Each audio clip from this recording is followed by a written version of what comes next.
Hi, everyone. Welcome to the Parenting Pickup, a podcast simply made to help families with trending topics and so much more. We are positive you will pick up tidbits of helpful tips, tricks, activities, and advice when listening to our podcast. I'm your host, Kara.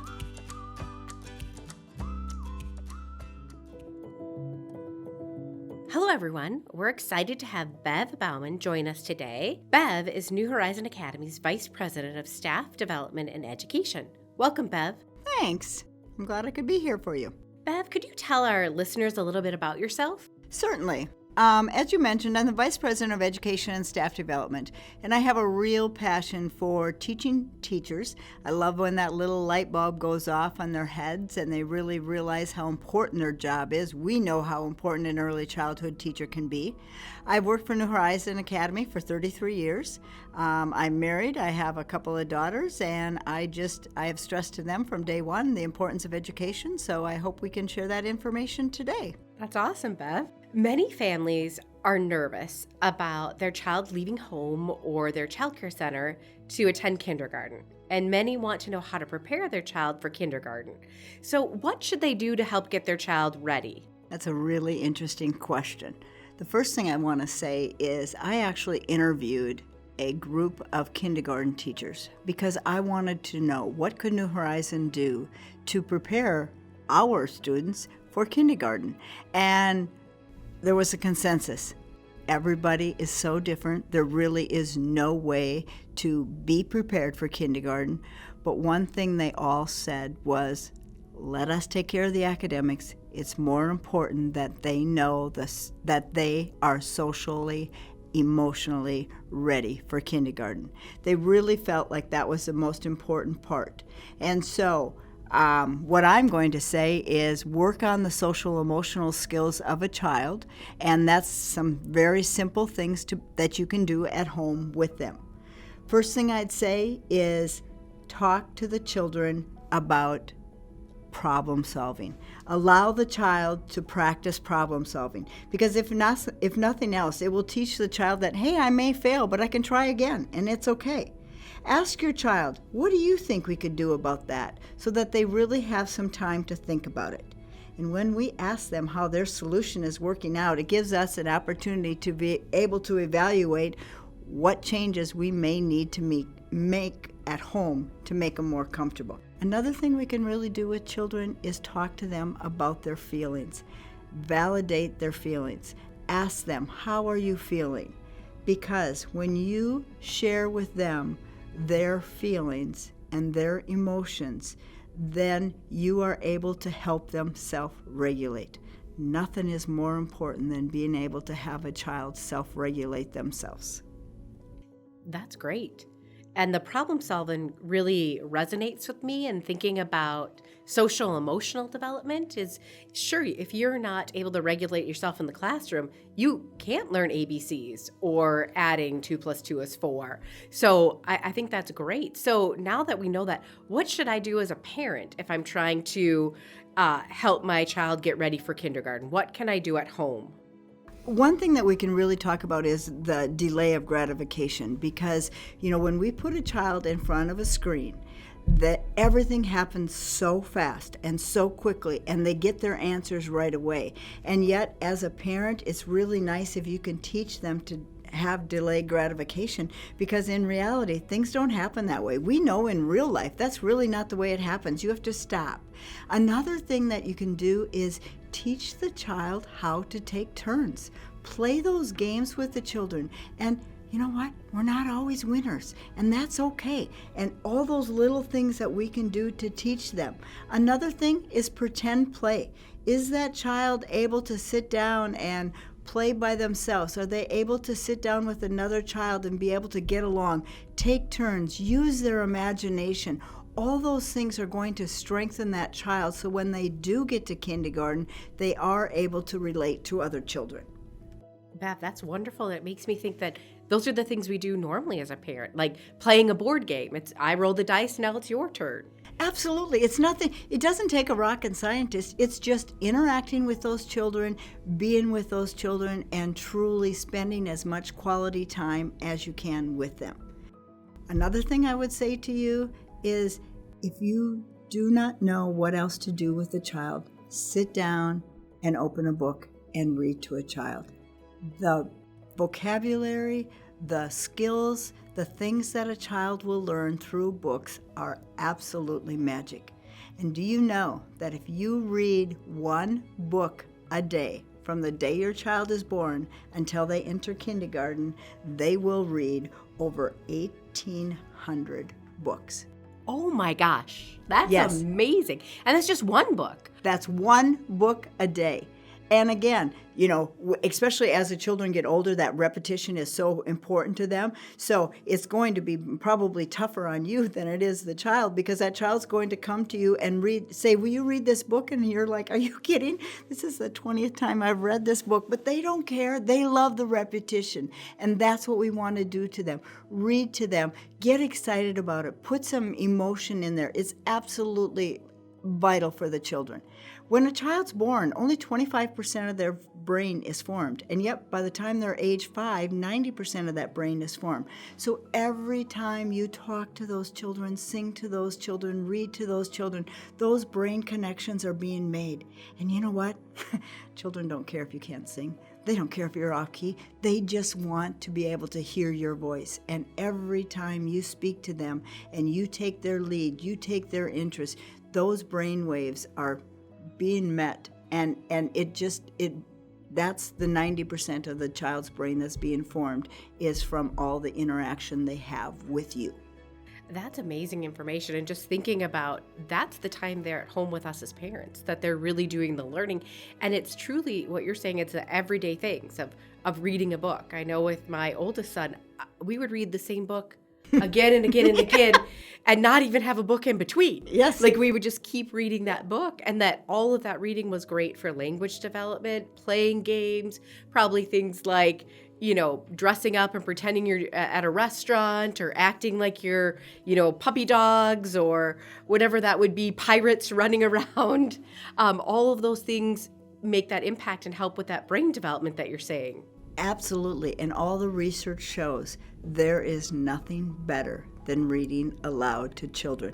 And it doesn't matter how old those children are. The power of reading increases their memory. It helps with their comprehension. It helps them focus, because when they're involved in the story, they're going to be focused on what you are saying. And again, remember, even if there are pictures in the book, they're still using their imagination, and they're using their own brain to be able to say, oh, I think this is how that character looks, how that character acts. Also vocabulary. There is so much vocabulary learned through a book. And I think one example, I don't remember the exact title, but it was about a belly button. And you pick it up and you start reading it. Now, how many times do you use the word belly button in a normal conversation with a child? Not very often. But because of that book, the term belly button came out. Of course, everybody had to see everybody else's belly button, and that's not always the coolest thing, but it's the vocabulary. It's just a variety of words that you are offering children, you are giving them that they normally wouldn't have. So books are magic. Gives you better writing skills. It really is entertainment for children, and a book is so much better than screen time. It's just absolutely magic for them. But one statistic that they show is, when you are being read to, when you are reading yourself, or, children will pick up a book. And at New Horizon Academy, we do a 5-day read aloud. And the importance of that is every day we're introducing something different to them. By the time they hear it for the 5th day in a row, they pick it up. They think they can read. That boosts their self-esteem. Think of all those words, repetition over and over again. But statistics show that when a child is read to from a very early age, they enter school advanced up to 14 months from the other children. So the difference between screen time and books, I just cannot even stress it enough. Well, I'm having a light bulb moment right now thinking about the fact that reading is much more powerful than a screen. And I think screens are the things that are sold to us as parents, like, buy this app, and this app will help your child learn to read.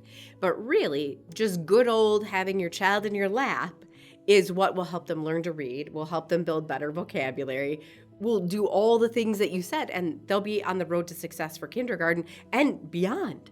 Absolutely. And there are books everywhere. I mean, you can pick up a book. It's something that's very easy to travel. It doesn't need batteries. It doesn't need to be charged. Just pick it up and read it. Yeah, that's incredible. And so easy.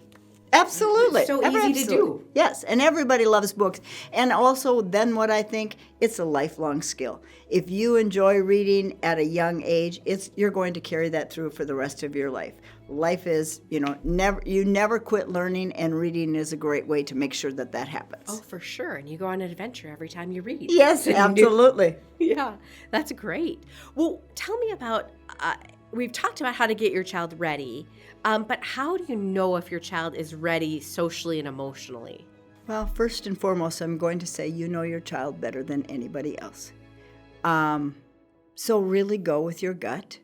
And there are some things, I mean, there's actually, a kindergarten checklist if you want to be able to actually go through it and look at it. But there are some things that you want to make sure that your child can do. Now, they don't have to master all these things by any means, but just some things that should be on your radar. And one other thing I want to say is when you're looking at to see if you think your child is ready for kindergarten, look at the whole child.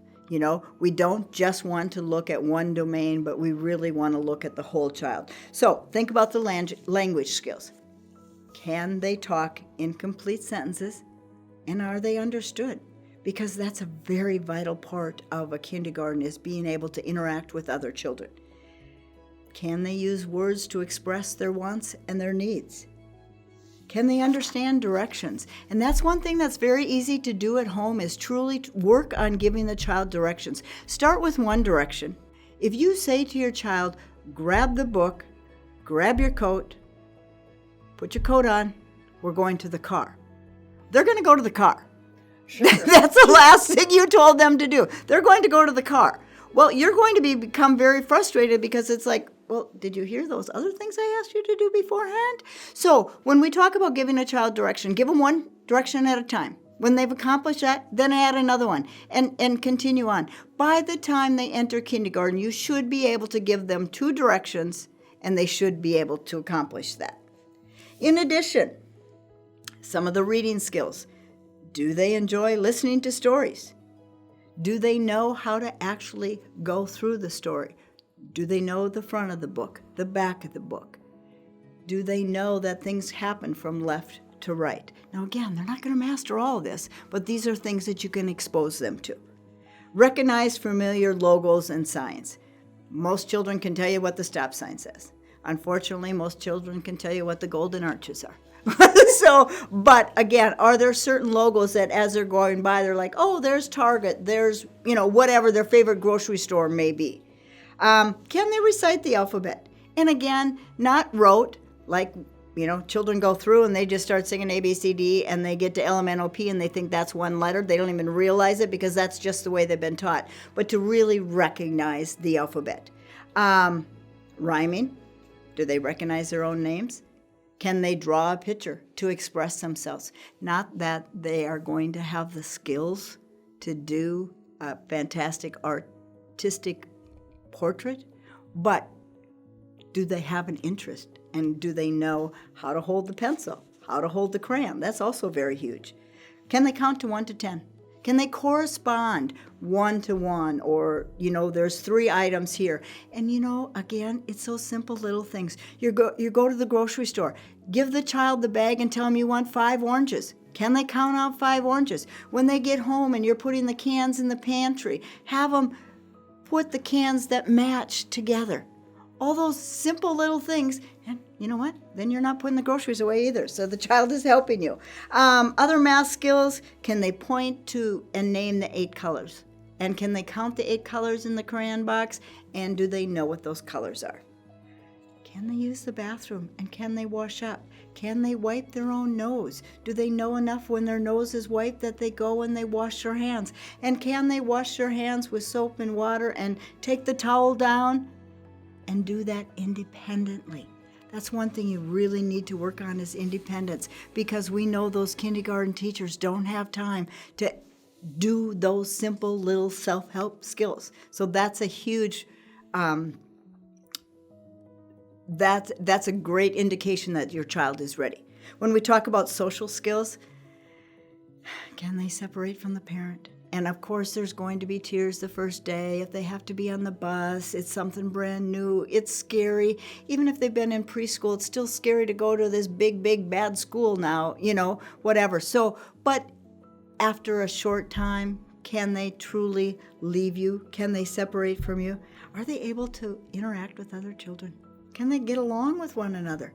Not that there's never going to be any fighting, any hitting, but most of the time. Can they wait for a turn? Can they join other children and play? I mean, all these, can they sit for a short time? A child's attention span is amazing. They always say 1 year per age. So a child entering kindergarten should be able to sit for 5 minutes to do an activity without being interruptive, without causing problems. Can they hold a pencil? Do they know how to use the scissors? Can they allow the child to do some art projects at home? Arts and crafts can get messy. Yes, it can. But if you don't allow those children to be exposed to that, they will never learn how to do it either. Gross motor skills. Can they jump? Can they hop on one foot? Again, they're not all going to be able to master that. Some children are more coordinated than the other one. But it's not only can they do it, but do they have an interest in this?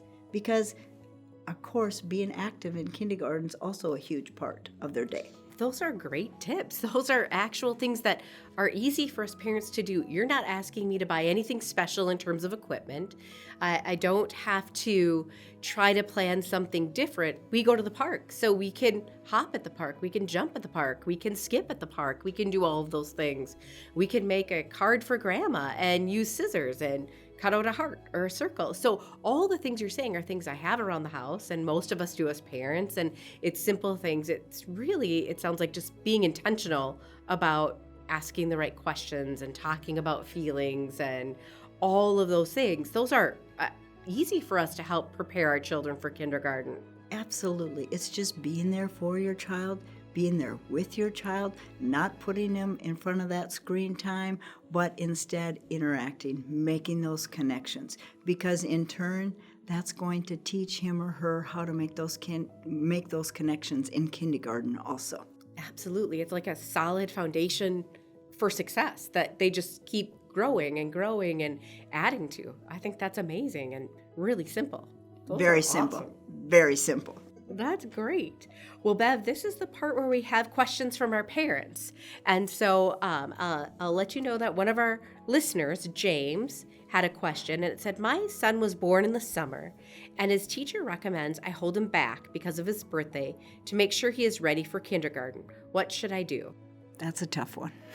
I mean, it really is tough because I actually taught first grade for 5 years, and there were times where I knew those children had been held back, and there's a benefit to it. I'm not saying it's not, but I am personally on the mindset of put them through kindergarten twice because you're exposing them to it. However, a boy, summer birthday, totally do understand that. Boys don't grow as fast. They're smaller in size. They don't mature as quickly. And so they socially, emotionally may not be ready. And that's really would be, as I said right at the beginning, is you understand your child better than anybody else. Take your gut. What is your gut telling you? To make your child successful, if holding them back, that's absolutely fine. But then take advantage of that extra year. This is an extra year that you get to play with them, you get to interact with them, you get to lead them in all the activities that you do at home.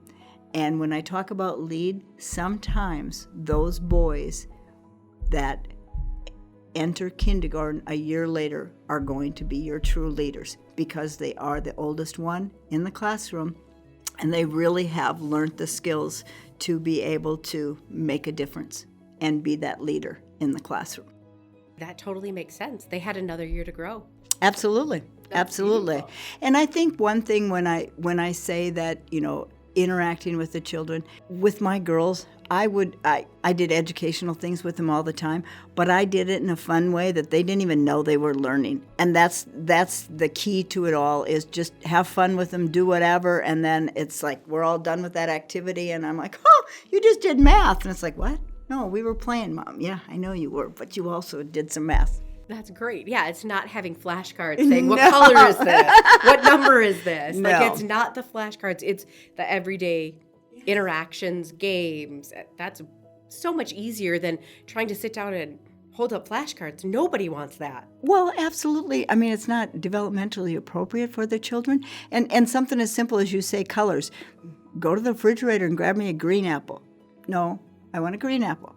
Yes, that's a green apple, or find me a red apple, or find me this, whatever. I mean, one thing with the children, too, is always talk to them, always explain. You know, we do a lot with SEEDS, which is our early literacy program, and one of the things we talk about is having a running commentary. And that's like, I think of when you listen to a game on TV, or especially listen to a game on the radio, they have to describe everything to you, and you're making your own picture. And that's what we should do with our children, is always telling them exactly what you're doing so that they understand the words and the concepts and how they go together. Absolutely. That's a really great advice. So another parent reached in. So Nora had said, we are nervous about our daughter starting kindergarten since she has never been in a childcare center. How do we prepare her for the first day? Teaching her independence. Teaching her at home. You know, we've all seen those situations where children can't play alone, and they, can't leave mom, dad, grandma's side. That's the child that's going to have a difficult time with the separation and with that transition going to kindergarten. So try to teach them, him or her, independence as much as you can. All those self-help skills, teaching them responsibility. I mean, children can have jobs at home, and it teaches them some life skills that they will use forever, and teaching them responsibility. But I think more so than ever, just explaining to them, they will be safe. I'm coming back.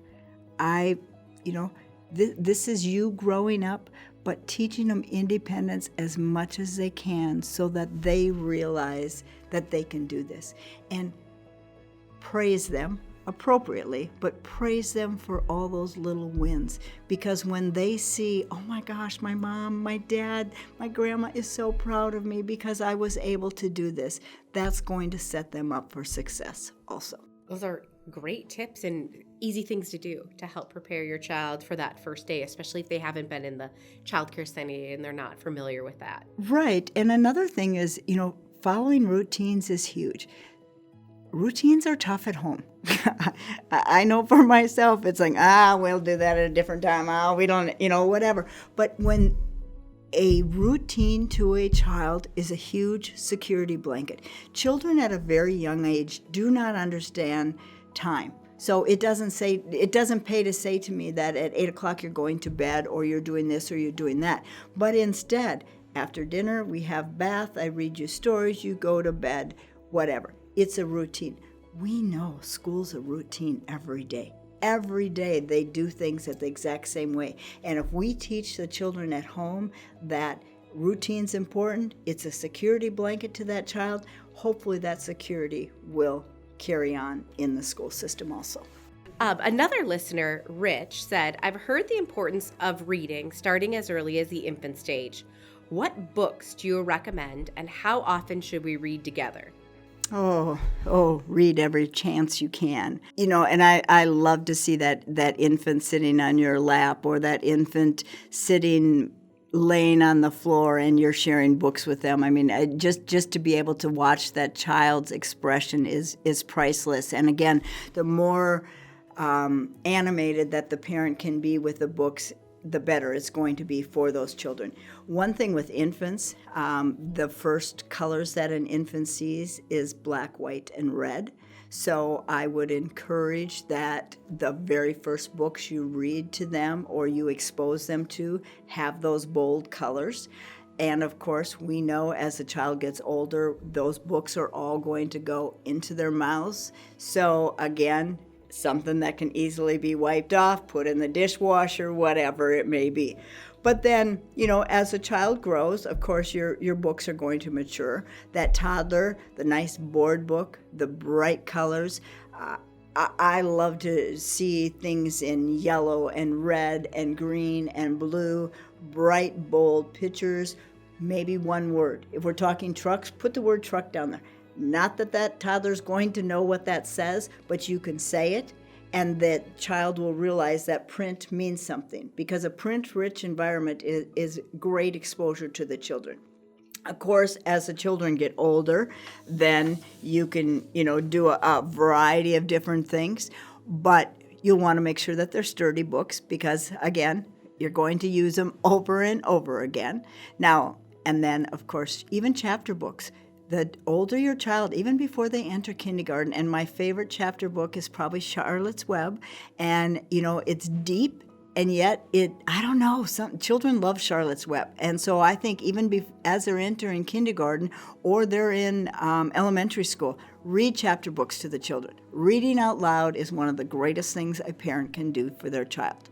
Now, when I talk about some of the books, Brown Bear, Panda Bear, again, so much repetition, and pretty soon I can guarantee you those children are going to be reciting those words with you. They think they're reading, you give them a high five. Woo, you read that book with me, I'm so proud of you.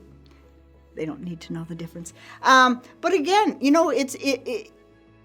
you may have a favorite book from your childhood and you want to pass that on to your child. How fantastic to be able to do that. Personally, my favorite children's book is Caps for Sale. And the reason I love that is my dad wore a cap every day of his life. And so every time I would see that book, and to this day he's no longer with us, but I can get teary-eyed looking at that book because that's the memory. So something that's special. Very Hungry Caterpillar, Goodnight Moon is probably one of everybody's favorite book, Giving Tree. And again, there are so many stories inside those books. If there's a tough subject, when a child experiences that first death, if it be a pet, if it be a grandparent, if it be somebody, bring out the books. Those authors, they do it right. They have the skills to be able to share that, and it's almost a comfort that you don't have to come up with your own words, but that author has come up with those words, and then you can have a discussion with the children about the topic you're talking about. Yes, I think everything I'm hearing you say is books are powerful tools to learning. Absolutely. Endless skills they can learn, endless topics, the vocabulary, just books are absolutely amazing. That's wonderful, Bev. Well, I wanted to say thank you so much for joining us today. We appreciate your wealth of knowledge. So thank you, Bev. You're welcome. I'm glad I could help. So if you have any questions, listeners, regarding today's episode, email us at parentingpickup@nhacademy.net and head to our website to listen to more episodes and access recommended resources. Thanks again, Bev. You're welcome.